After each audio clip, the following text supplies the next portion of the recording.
Hey guys, so you ready for it? Today's June 29, 2024, 7:34 p.m. Central Time.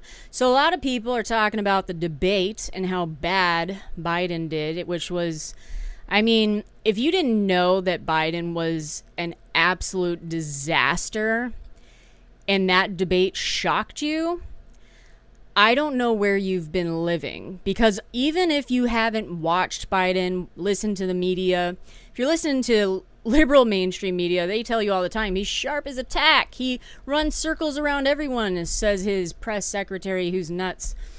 They've been lying to you 100%. But if you have seen Joe Biden walk from the Oval Office doors to Marine One in 2021, and in 2020, even 3 or even 2 even, but in 2023, or especially in 2024, he shuffles like an old man. He has even physically changed and aged significantly beyond, obviously, his cognitive issues, which honestly, I don't know how anyone is so surprised by that.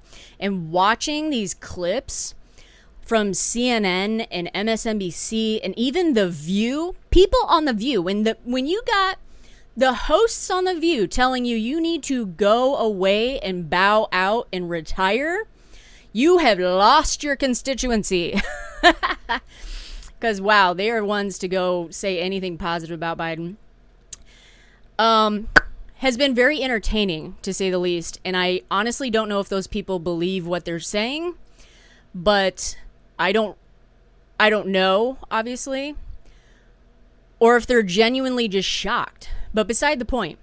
So everybody's talking about if Biden bails, okay, how would that work?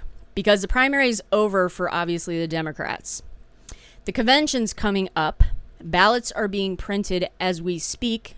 Close time, not right this second, but close, okay? How would that work? How would Biden bail out and be replaced? Well, I found an article the other day. I've since vetted it.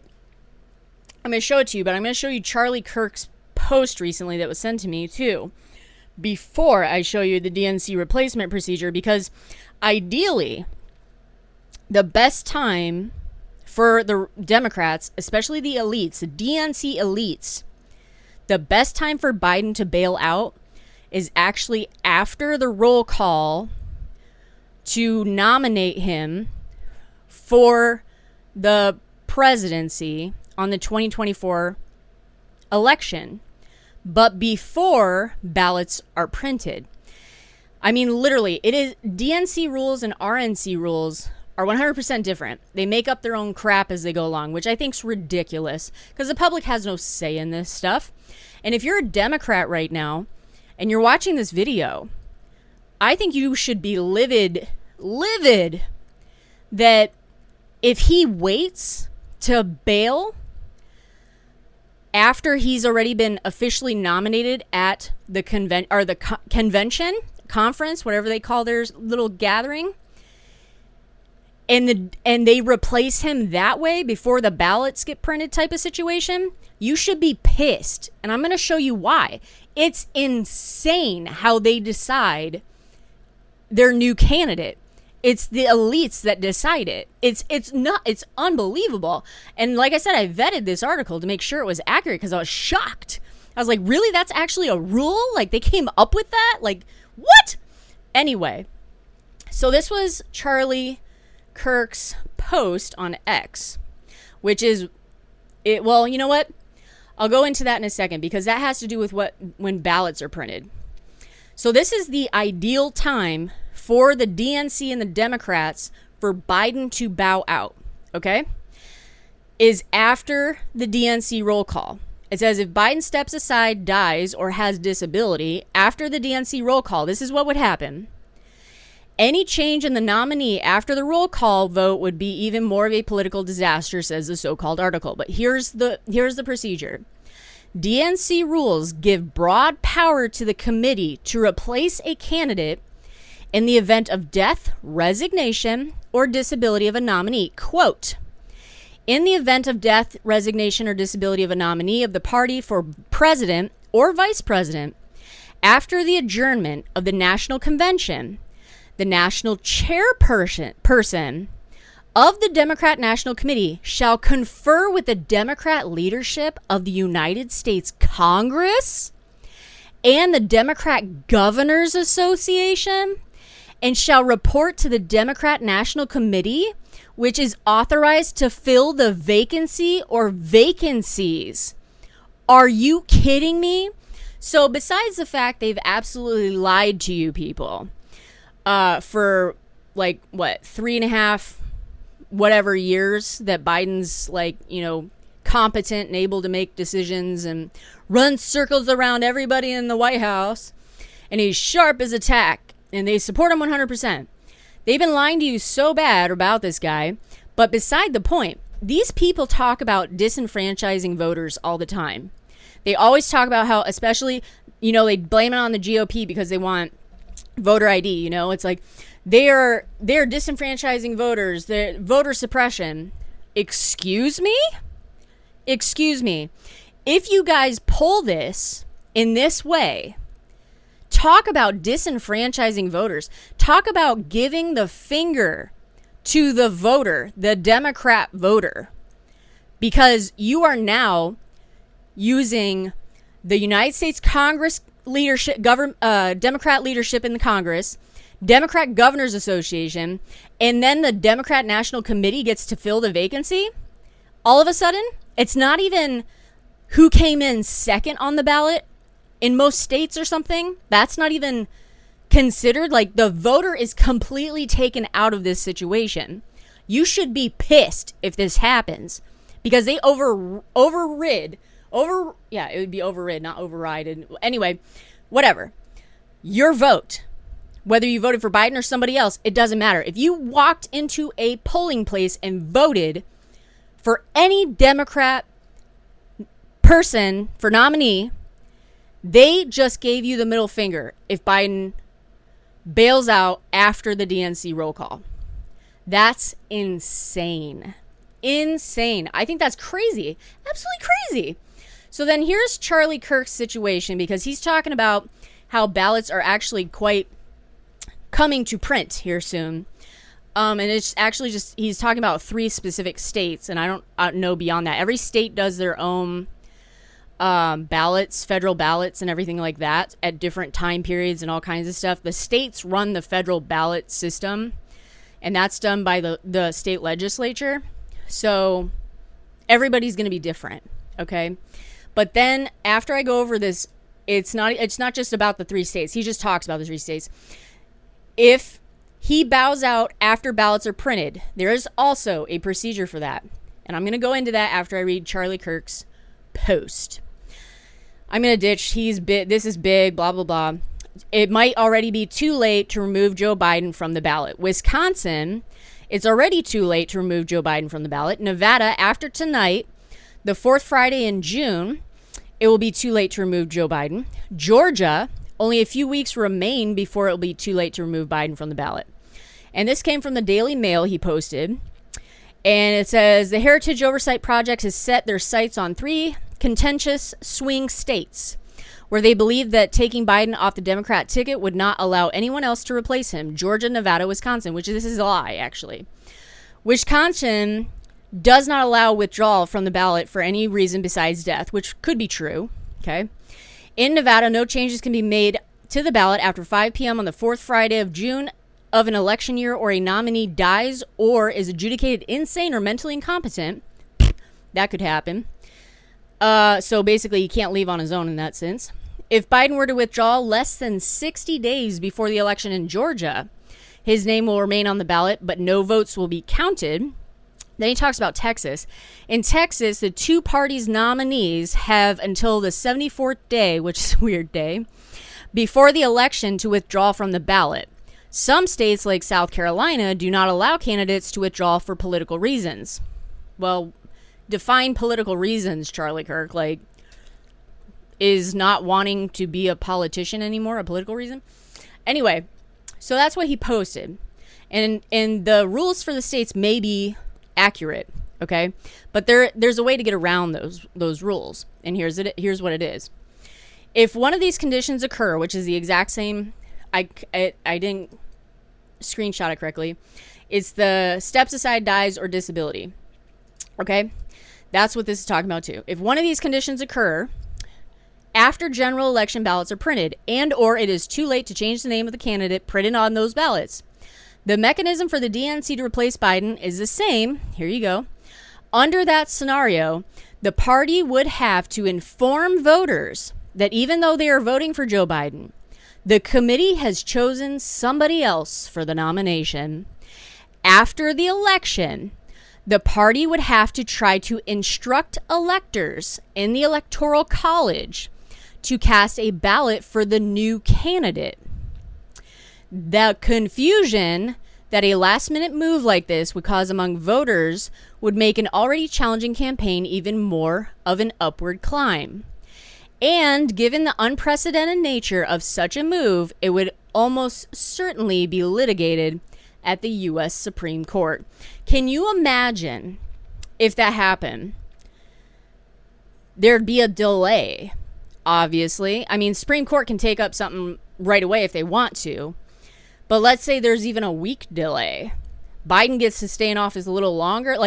Well, a week would be fine because, I mean, he wouldn't be technically sworn in, quote unquote, as a second term. I mean, he'd stay sworn in, but till January 20th. But just for fun, say it took him 2 months to figure it out. And so Biden would stay in office beyond January 20th. That's never happened before.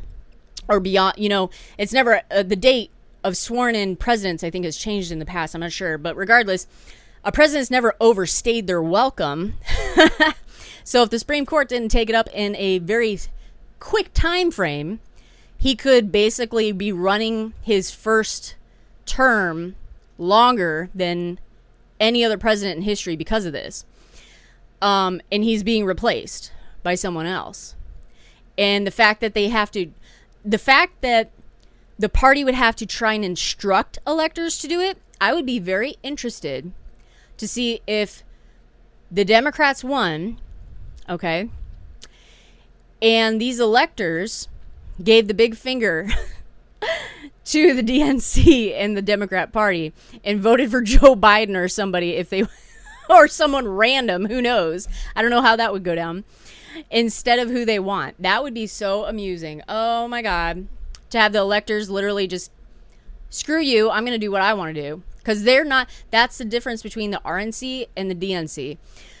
Whoever won the primary in these states at the convention, they are dedicated to vote for or whatever the candidate that was chosen in that state. They don't have a choice.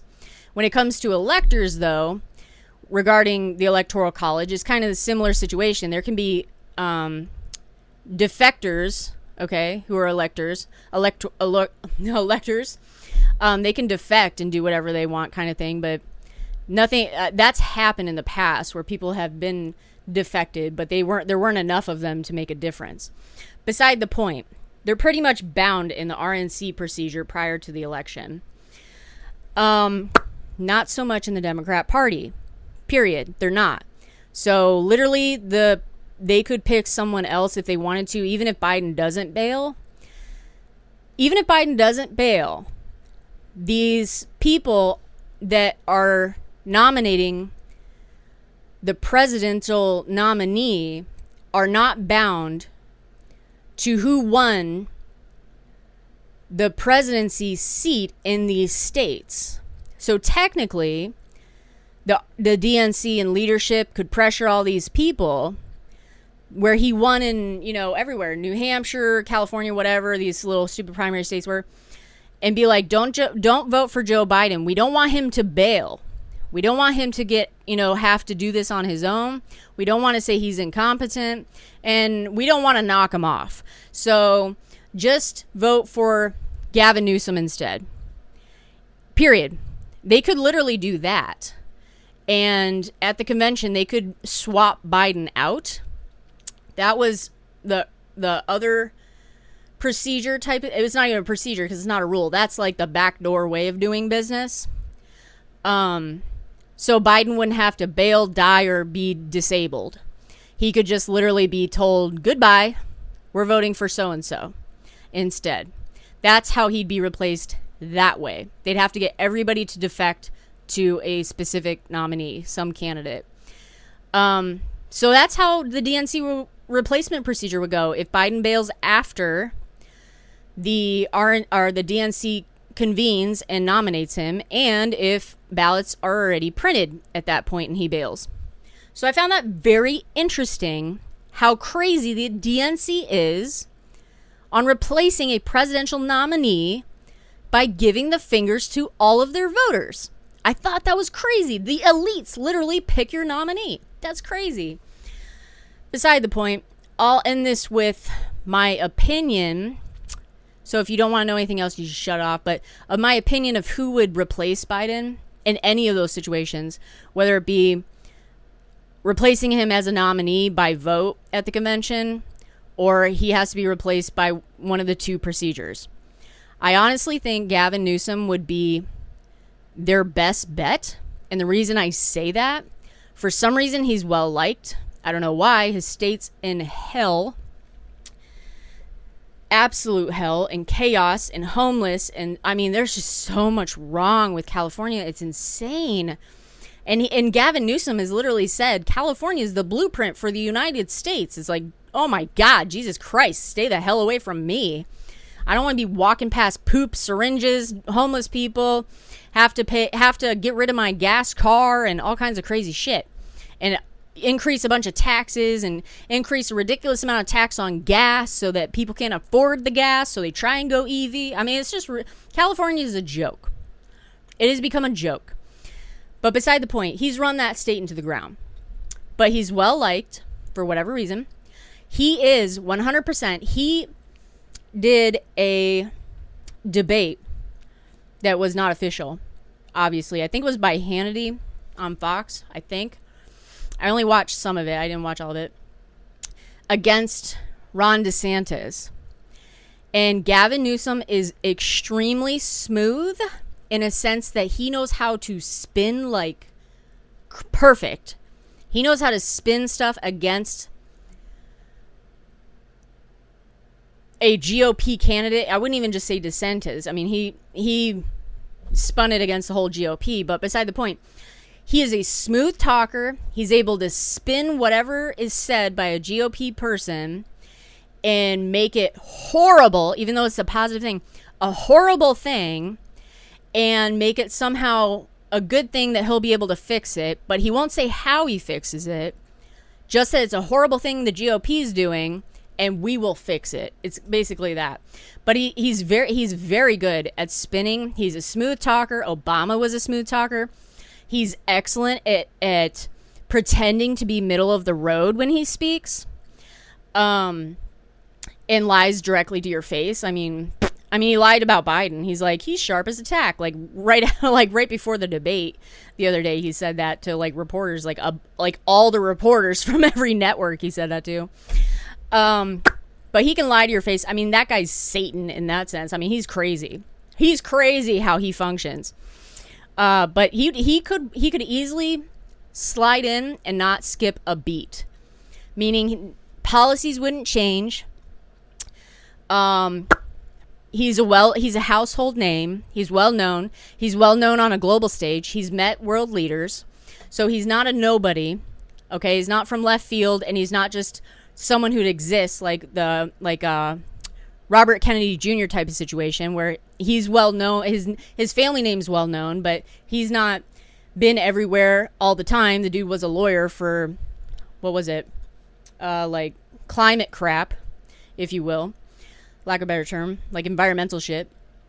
But not everybody knows all that stuff, and he wasn't in a government position like Newsom. So Newsom's household name, smooth talker, spins great, lies to your face so smoothly, known on the world stage. He could easily slide in for Biden, and I think he would be actually a good quote-unquote matchup against Trump, because like I said, Democrats like him for whatever reason. Whitmer, I don't think is even a chance. She's not likable, for one. She's a bitch. She truly is a bitch. I don't like anything about her. She's from Michigan. She's the governor of Michigan. There were a few other names that were thrown around. Like Pete Buttigieg was thrown around. Please. He doesn't have a chance. They're not going to fucking nominate his ass. He's a disaster site. Kamala Harris. That's a big like elephant in the room, right? And then I'll end this video with this. They would have to literally get Kamala Harris to go away, because she could fight tooth and nail and be like, no, I'm not doing this. Make a big stink about stuff. They could nominate Newsom and someone else anyway, okay? But she would cause such a ruckus if they did that and she wanted the spot. In the news media cycles and everything, she could go on every network, every talk show, everywhere, newspapers, articles, you name it, bitching and moaning and whining so much that she could swing the election towards Trump just by having people not go to the polls or not vote for the nominee and write somebody in, or the worst case scenario, vote for Trump, you know? So she could cause a stink, but the question is, if she did do that, if they bypassed her, would she do that? And if she did, would it be effective? In my opinion, honestly, I think they could ditch Harris easily.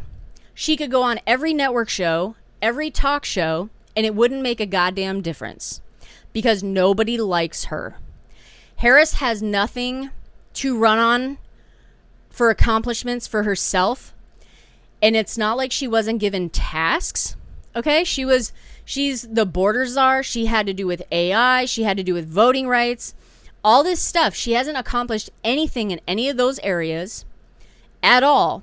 So she doesn't even have anything she did during the Biden administration. She'd have to ride on, I helped Biden with this, like whatever Biden's policy was, which is a terrible one. There isn't one good thing this motherfucker's done since he's been in office.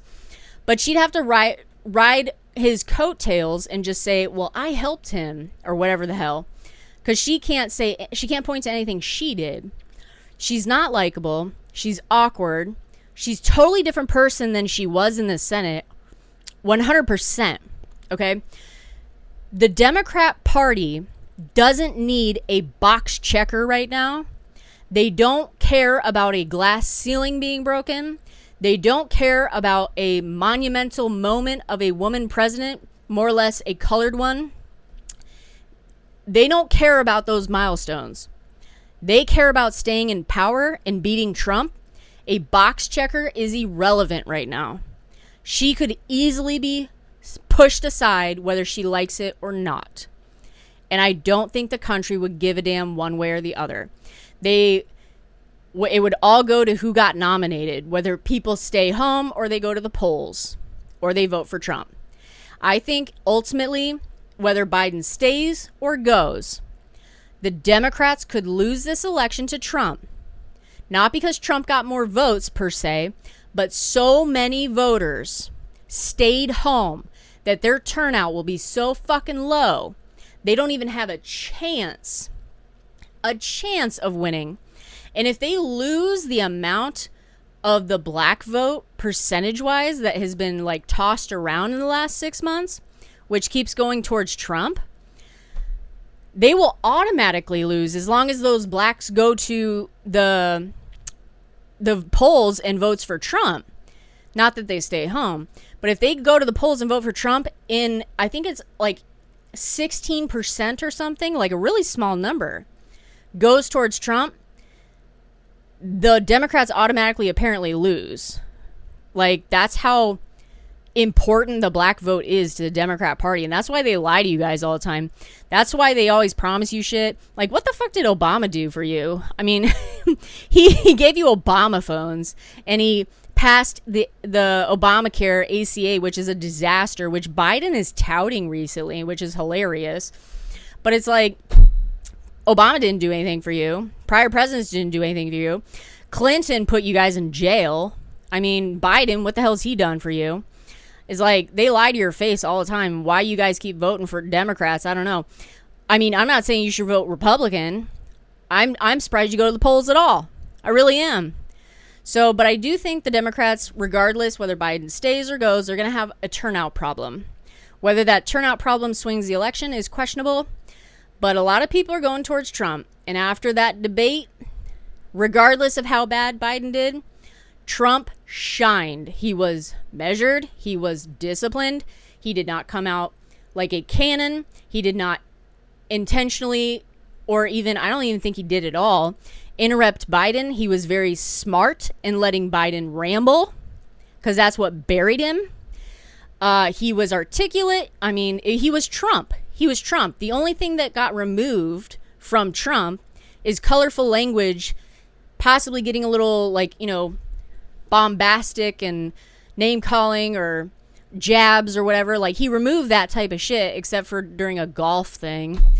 That was the dumbest argument between those two ever, like a golf handicap.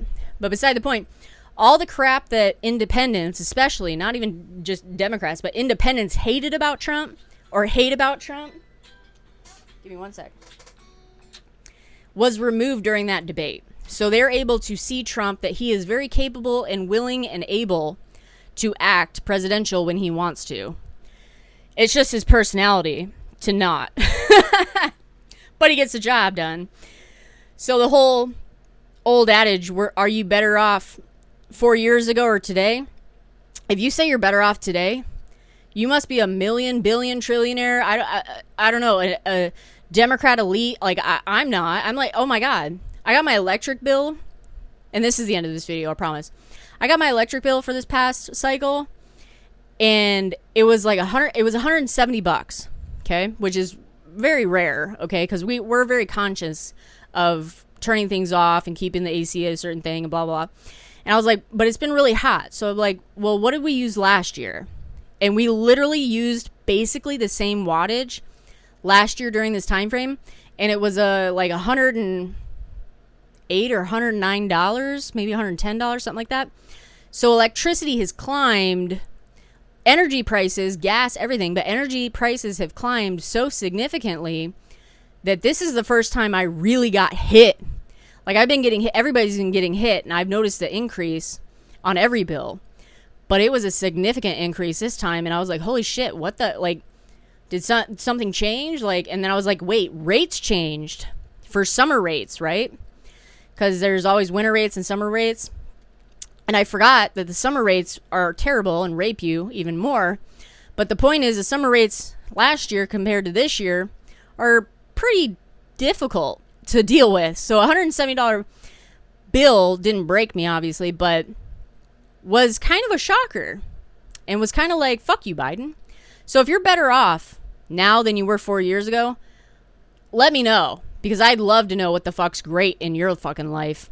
Anyway, this is Are You Ready For It? Take care, guys. Have a great day.